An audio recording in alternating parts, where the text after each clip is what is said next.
ನಮ್ಮ ಜೊತೆ ಒಂದು ದಕ್ಷಿಣ ಕಾಶಿಯ ಧರ್ಮದರ್ಶಿಗಳಾದಂಥ ಶಿವರಾಜ್ ಗೋಡ್ಕಡೆ ಹೋಗಿದ್ದಾರೆ.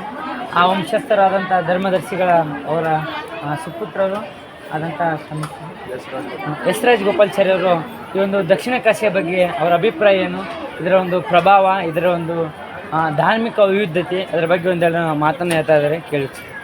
ಎಲ್ಲ ಸತ್ತಿರಿಗೂ ನಮಸ್ಕಾರ.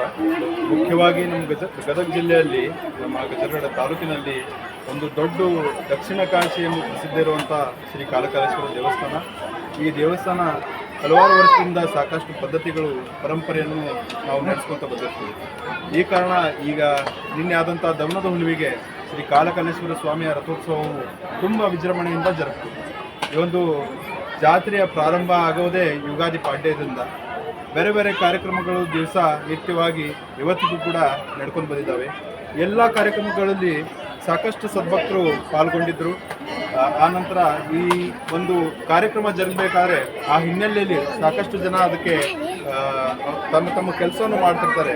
ಆ ಎಲ್ಲ ಜನರು ಕೂಡ, ಆ ಎಲ್ಲ ಜನರಿಗೂ ನಾನು ಧನ್ಯವಾದವನ್ನು ತಿಳಿಸಲಿಕ್ಕೆ ಇಷ್ಟಪಡ್ತೀನಿ. ನಿನ್ನೆ ದಿನ ಒಂದು ರಥೋತ್ಸವನೇ ಇತ್ತು.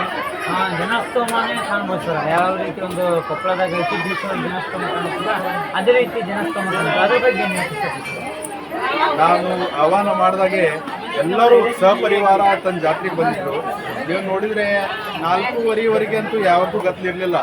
ಆರದು ತೇರಿನ ಟೈಮ್ ಯಾವ ಥರ ಸಮೀಪ ಬರುತ್ತೆ ಆ ಥರ ಜನರಿಗೆ ಕಳಕಪ್ಪದ ಮನೆಯಾಗ ಕೂಡಿಸ್ಕೊಡೋದಿಲ್ಲ. ತಾನೇ ಎಲ್ಲರೂ ಕೂಡ್ಕೊಂಡು ಆ ಒಂದು ಅದ್ದೂರಿಯಾಗಿ ಜಾತ್ರೆಯನ್ನು ನಡೆಸ್ಕೊಡ್ತಾರ. ಅದಕ್ಕೂ ನಮಗೂ ಕೂಡ ತುಂಬ ಖುಷಿ ಆಯಿತು. ಸರ್, ಕಳಕಪ್ಪದ ಒಂದು ಪವಾಡ ಇದೆ ಸರ್. ಈ ಬೆಟ್ಟದಿಂದ ಆ ಬೆಟ್ಟಕ್ಕೆ ಹೋಗಿ ಏನೋ ಒಂದು ಸುಣ್ಣ ಹಚ್ಚಿ ಬರ್ತಾನೆ ಅಂತ, ಅದ್ರ ಬಗ್ಗೆ ಇಲ್ಲ. ಈಗ ಆ ಪವಾಡ ಏನಂದ್ರೆ, ಇದೇ ಬೆಟ್ಟದಲ್ಲಿ ಅಂತರಂಗಿ ಮೇಲ್ಭಾಗದಲ್ಲಿ ಇದ್ದಂಥ ಒಂದು ಭಾಗದಾಗ ಆ ಸುಣ್ಣವನ್ನು ತಾನೇ ಹಚ್ಕೊಂತಾನ ಅನ್ನೋದು ಎಲ್ಲರದು ಮೊದಲಾಗಿಂದನೇ ಆ ನಂಬಿಕೆ ಇದೆ. ಹಾಗಾಗಿ ಇವತ್ತಿಗೂ ಕೂಡ ನಾವು ಸುಣ್ಣ ಸಲ್ಲೋದು ಆ ಪೂಜೆ ಯುಗಾದಿ ಪಾಡ್ಯ ದಿನ ಮಾಡ್ತೀವಿ.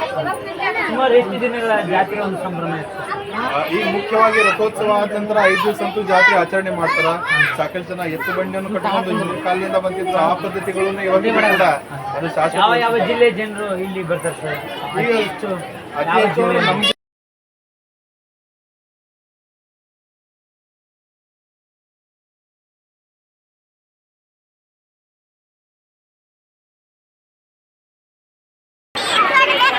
ಅಂತರಗಂಗೆ ನಿಂತರು ನೀನು.